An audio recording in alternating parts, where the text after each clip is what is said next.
Assalamualaikum warahmatullahi wabarakatuh. Pentingnya beramal dengan ikhlas. Sobat Muslim, saya berpesan kepada pribadi saya sendiri, juga kepada para sobat Muslim sekalian.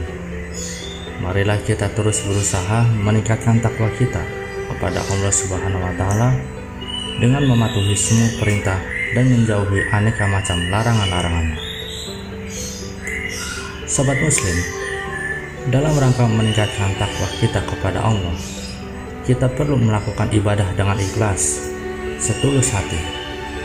Tujuan kita diciptakan Allah Subhanahu wa Ta'ala tiada lain kecuali untuk beribadah atau mempersembahkan semua gerak tubuh kita sepanjang hidup hanya karena Allah Subhanahu wa Ta'ala. Seperti dalam Quran surat Az-Zariyat ayat 56 yang artinya, dan saya tidak menciptakan jin dan manusia kecuali untuk beribadah kepadaku. Bukan berarti selama 24 jam kita hanya boleh menghabiskan waktu untuk sholat dan membaca Al-Quran saja. Namun sekolah, belajar di pesantren, bekerja mencari nafkah, membantu orang tua, berbaik budi kepada teman, makan, minum, dan sejenisnya bisa juga bernilai ibadah tergantung niat kita.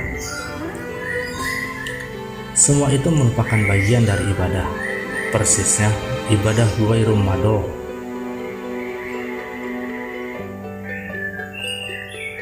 Ibadah baik mahdo maupun ghairu mahdo masing-masing membutuhkan niat yang ikhlas, murni karena Allah Subhanahu wa Ta'ala.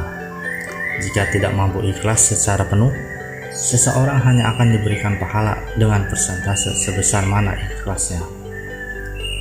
Jika persentase ikhlas seseorang dalam hatinya hanya sebesar 40%, selebihnya dia berniat bukan karena Allah untuk tujuan supaya mendapatkan materi misalnya, niscaya ia hanya akan mendapatkan balasan dari 40% niatnya tersebut. Artinya, kadar balasan keikhlasan seseorang bergantung pada persentase ikhlasnya dalam hati. Sebagaimana disebutkan dalam hadis Sahih Bukhari yang pertama kali disebutkan, riwayat dari Sayyidina Umar bin Khattab radhiyallahu anhu. Sesungguhnya amal-amal itu tergantung dengan niatnya, dan setiap orang tergantung atas apa yang ia niatkan. Abdurrahman bin Abdus Salam As-Safuri dalam kitabnya Nuzatul Majalis mengisahkan petuah Syekh Ma'ruf Al-Kahfi sebagai berikut. Barang siapa beramal supaya dapat pahala, maka ia bagaikan orang yang sedang berdagang. Maksudnya, ia beramal dengan angan-angan mendapatkan keuntungan itu, seolah-olah seperti sedang tukar-menukar, yakni amal dengan pahala. Dalam hadis lain, barang siapa melakukan sebuah tindakan karena takut neraka, ia termasuk hamba Allah Subhanahu wa Ta'ala. Dan hadis lainnya, barang siapa yang bertindak karena Allah semata, ia merupakan orang yang merdeka.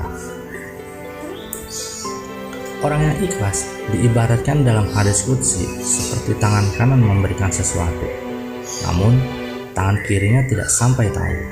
Maksudnya, amal-amal baik kita seharusnya kita sembunyikan serapat mungkin, hingga kepada orang terdekat pun.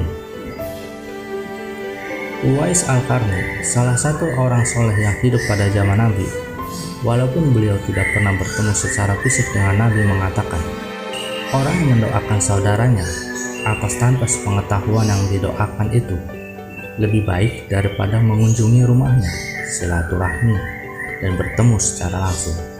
Bagaimana bisa demikian? Ya, karena orang yang bertemu secara langsung, mengunjungi secara langsung, terdapat kemungkinan unsur riya atau pamer menyelinap pada hati orang yang mendoakan. Namun, jika mendoakan tanpa sepengetahuan saudara yang kita doakan, itu ibadah yang benar-benar ikhlas. Ada orang di tengah keheningan malam, dalam kamar sendirian, menjemput nama-nama saudaranya, kemudian mendoakan mereka. Inilah di antara contoh ikhlas yang betul-betul ikhlas. Bahkan dalam hadis dikisahkan, Orang yang mendoakan saudaranya seperti demikian akan mendapatkan doa balik yang sama sebagaimana yang ia panjatkan. Ia didoakan serupa dari malaikat.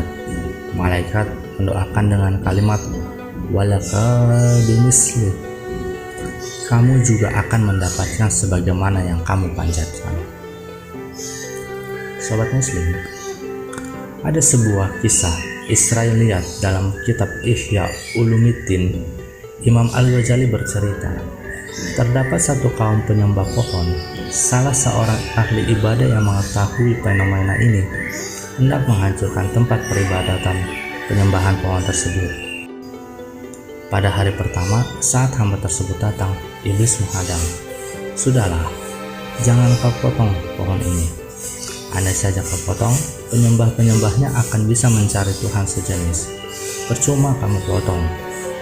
Sudahlah, kamu beribadah sendiri saja sana, goda iblis pada ahli ibadah. Mendapat penghadangan demikian, ahli ibadah itu marah. Ia kemudian menghantam tubuh iblis yang datang menjelma sebagai sosok orang tua. Iblis pingsan seketika. Iblis tak patah arang. Iblis mencoba melanjutkan godaannya, bisikannya yang kedua. Begini saja, kamu ini hamba yang melarat. Kamu beribadah saja kepada Allah. Setiap malam kamu akan aku kasih uang 2 dinar. Kamu ini bukan Rasul. Kamu bukan utusan Tuhan. Biarkan Rasul saja yang bertugas memotong pohon ini, rayu iblis. Ahli ibadah terbujuk rayu. Ia terbuai dengan bujuk rayu setan. Ia membayangkan bagaimana ini tidak solusi yang indah. Pohon akan ada yang motong. Ia tetap beribadah kepada Allah, sedangkan kemelaratannya akan segera berakhir. Ia tinggalkan lokasi, ia beribadah di malam harinya. Pagi harinya, ia temukan 2 dinar secara tiba-tiba. Sobat Muslim, pada hari ketiga, iblis ternyata tidak menunaikan janjinya. Sekarang, iblis tidak lagi mengirim uang 2 dinar. Atas tipuan ini, karena merasa kesal atas perilaku iblis yang berbohong, hamba yang ahli ibadah menjadi naik pitam. Darahnya mendidih. Ia kembali tergerak untuk meruntuhkan pohon yang disembah masyarakat sekitar yang baru saja ia urungkan kemarin hari. Saat akan memotong, ia kembali dihadang oleh iblis. Kemarin lusa pada hari pertama, saat terjadi duel, ia menang. Iblisnya jatuh pingsan. Kali ini ia justru yang pingsan. Iblis yang menang. Sebab apa? Ia keheranan. Setelah siuman dari pingsan, hamba ini bertanya kepada iblis, bagaimana saya yang kemarin menang pada hari ini berubah menjadi kalah? Tanyanya. Iblis menjelaskan, ya, kalau kemarin kamu marah sebab niatmu murni, ikhlas karena Allah, namun pada hari ini kamu marah bukan karena Allah. Hari ini kamu marah sebab tadi malam tidak aku kasih 2 dinar. Marahmu bukan karena Allah. Oleh karena itu, aku bisa mengalahkanmu. Sobat Muslim, dalam sebuah hadis dikisahkan, ada orang yang dikasih kekayaan oleh Allah Subhanahu wa Ta'ala. Pada hari kiamat, ia ditanya oleh Allah, apa yang kamu lakukan atas semua kenikmatan yang telah aku berikan? Ya Tuhanku, aku telah menyedekahkan harta-hartaku sepanjang siang malam, jawab hamba ini. Kemudian Allah menjawab balik, kamu berbohong. Tidak hanya Allah saja yang menjawab, malaikat pun mengatakan demikian, kamu berbohong. Kamu melakukan hal demikian hanya supaya akan kebanjiran komentar masyarakat. Oh, si fulan ini orang yang tajir, murah hati, suka menolong. Akhirnya, amal fulan tersebut menjadi hangus, tidak berbuah sama sekali. Sobat Muslim, kata ikhlas dalam Al-Quran diantaranya disebutkan untuk menggambarkan susu yang murni. Susu keluar dari perut hewan, yang mana dalam perut hewan terdapat darah dan kotoran, namun susu sama sekali tidak tercampur kedua kotoran tersebut. Susu keluar murni sebagai susu.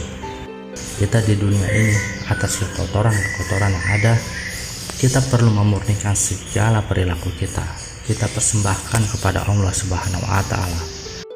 Seperti dalam Quran surat Al-An'am ayat 66, yang artinya, dan sungguh pada hewan ternak itu benar-benar terdapat pelajaran bagi kamu. Kami memberimu minum dari apa yang ada dalam perutnya, berupa susu murni antara kotoran-kotoran dan darah, yang mudah ditelan bagi orang yang meminumnya. Ahli hikmah mengatakan, semua manusia akan binasa kecuali orang yang berilmu. Semua orang berilmu akan binasa kecuali orang yang mengamalkan ilmunya. Orang yang mengamalkan ilmunya akan binasa kecuali orang yang ikhlas. Mereka yang ikhlas masih dalam kekhawatiran yang agung. Sobat Muslim, dengan demikian perlu kita ketahui, ikhlas mempunyai definisi sebagai berikut. Ikhlas adalah memurnikan tujuan taqarrub kepada Allah Ta'ala dari segala hal yang mencampurinya. Oleh karena itu, ikhlas menduduki posisi kunci dalam semua kegiatan kita. Mari kita selalu berusaha dan berdoa kepada Allah. Semoga kita dipermudahkan oleh Allah dalam beribadah dalam balutan ikhlas lillahi ta'ala. Assalamualaikum warahmatullahi wabarakatuh.